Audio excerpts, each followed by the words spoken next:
Okay, so in this video we're going to look at creating a element on a page and actually inspecting this element in terms of the properties and the methods that are available on it. And this basically comes into the fact that we can manipulate items on a page like markup, so we can actually do stuff with these DOM elements. Now DOM is the document object model, and it basically just gives us a variety of things that we can do with things on a page. It's its own API, so we can do things within JavaScript that allow us to access, for example, things like the text within elements. We can remove and add elements. In this video, we're specifically going to be focusing on just an introduction to how we can target a specific element and then do things like get the text from it, set the text within it, remove the method. We'll check if an element has a specific attribute and actually getting the attribute values. So we'll look at some general things that you might commonly come across, and then from there on you can go ahead and explore the rest of the methods and properties that different DOM elements have available for them. So we're going to go in this video create a link. So hopefully you're familiar with HTML, and I'm just going to say I'm a link, and I'm going to set an href here to hash just because it's not going to go anywhere. In fact, we could maybe set it to something like google.co.uk or google.com. So I'm also going to give this an ID of link, and I'm going to go ahead and just open up some script tags down here. I'm not going to do this in an external file because we want to sort of see what we're doing here at the same time, so don't worry too much if you're just practicing. I'm going to go ahead and create a global variable called link. In fact, we can call this element, I guess, and I'm going to set this to, now there's a function in JavaScript called get element by ID, and that's in camel case, so you've got a small g, capital E, capital B, and a capital I with a small d, and that takes a parameter which is the name of the ID that you've given a specific element. Now remember, IDs should be unique within your markup, so you should never have more than one element with the same ID. There are different ways to select elements on a page, so like a query selector or query selector all, but we'll take a look at them in next video, so don't worry too much about that yet. We're just selecting it by ID, and then we're going to go ahead and we're going to mess around with this element within the console. So in this case, you probably already guessed, the ID of this element is link, and we're just going to say get element by ID link. So that will select this element, and it will give us the properties and methods that are attached to it as well. So that's things like methods to set the inner text, the property which contains the inner text, remove method to actually remove the element from the page, etc. So we'll take a look at them and how we interact with them in a moment. So we've now got this global variable called element. We can go ahead and we can start to play around with this. Let's go ahead and open the browser first of all and just take a look at this. Okay. Oh, sorry. We do have this function get element ID, but it's part of the document object. So if we take a look in our browser, I suppose we can sort of delve into this a little bit. If I type document, you can see that this document here has all of the markup associated with it, but this also has methods like get element ID, and so really what we're dealing with here is a method on this document object. So this is basically the DOM that we can start to use methods from. So now that we've got the link here, what we can do is we can start to say element, and that will give you the actual markup back from the element so we can see what we're working with. But also if we go ahead and type element dot, you can see that we've got a large list of different properties and methods that we can do things with here. So there's a long list of lots of different things that we can do, and it's good if you're learning to go ahead and play around with different things and see what they do, see what they return, and then go ahead and look them up in Mozilla Developer Network or something, which gives you quite good information on all of these. But now let's go ahead and just run through the short list of things that we want to look at and things that we want to do.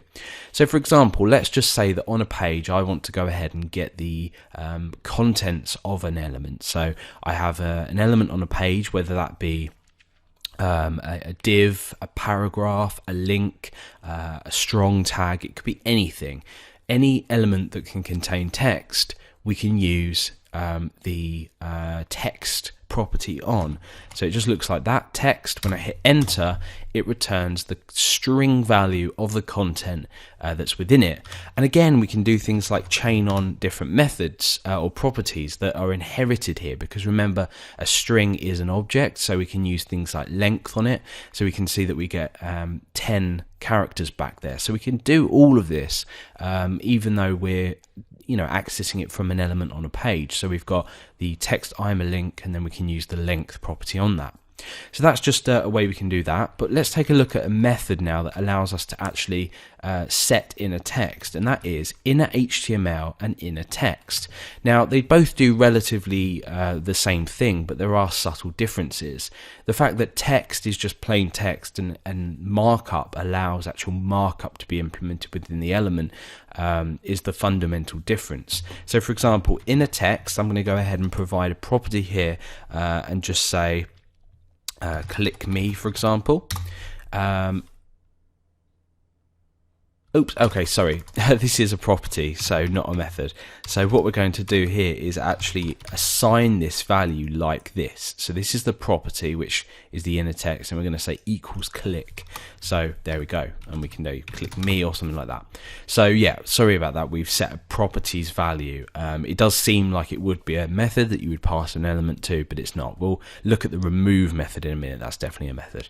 So we can also do things like the inner HTML, which if we look at, say, inner text, and I wanted to say set strong tags around this, you'll see that this will literally give me out the elements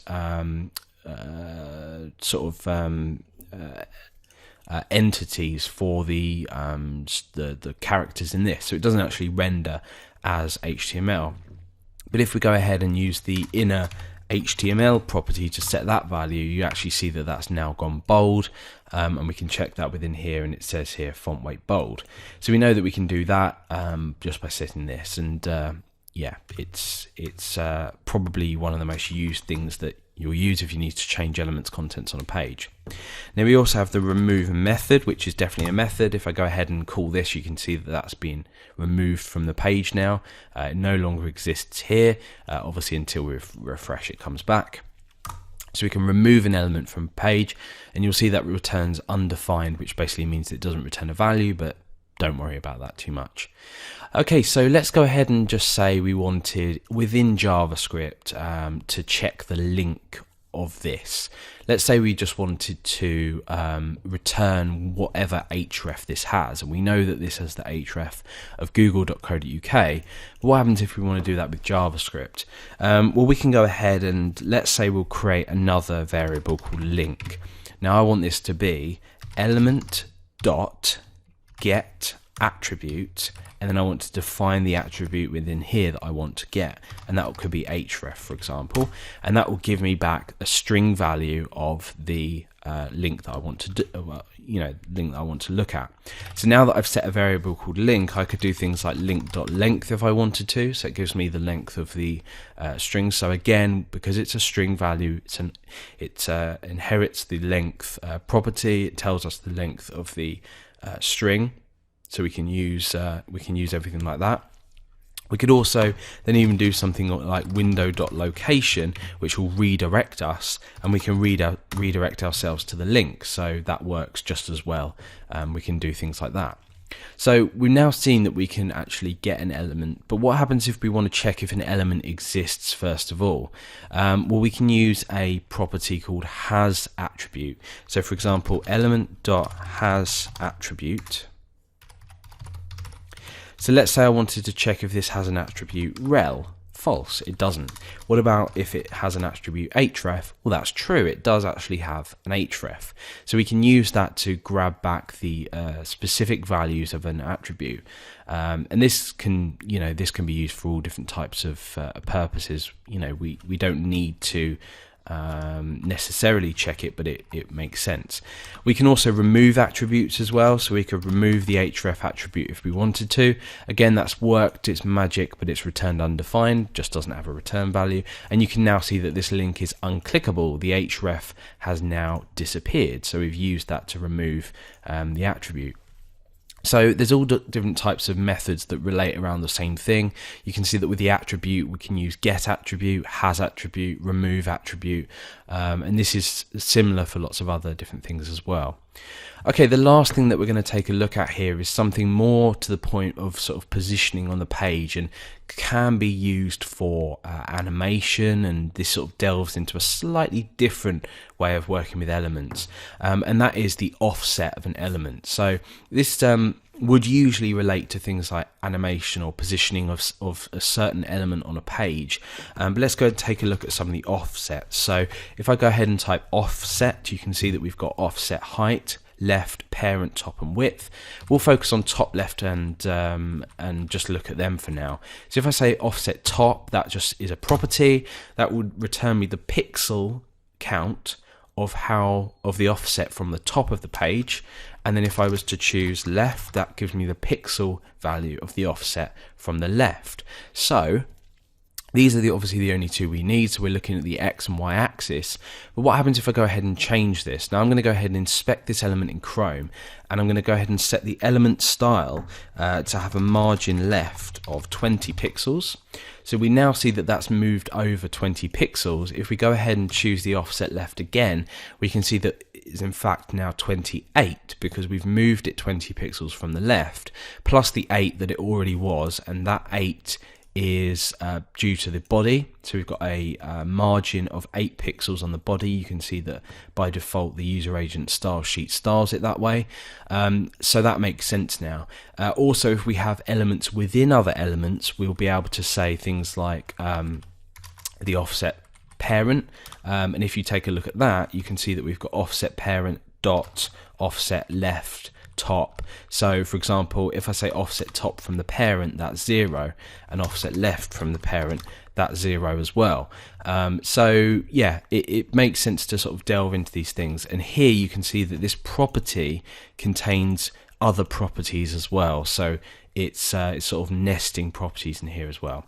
But that's just a little introduction as to how you might look at properties and methods of a DOM element on a page. And you can see, if we just scoot back to our code, that we've got this get element ID method on the document object, which allows us to get an element by a specific ID and access all of the properties and methods. Now, my advice to you would be to go ahead and do exactly what we've done here, and just go ahead and play around with all of the different methods that you can see and the properties that you can see on the element. Now, in the next video, we're going to look at query selector and query selector all methods, which aren't supported in some older browsers, but are extremely useful and are much more useful than having to go and get an element by an ID. However, what we're also then going to look at in the video after that is actually working with event handlers. So you'll see that within your list of methods and properties on your element, you'll see things like on abort, on before copy, on before cut, on blur, more commonly on click, and these basically allow us to set event handlers for when we actually click an element or do something to an element.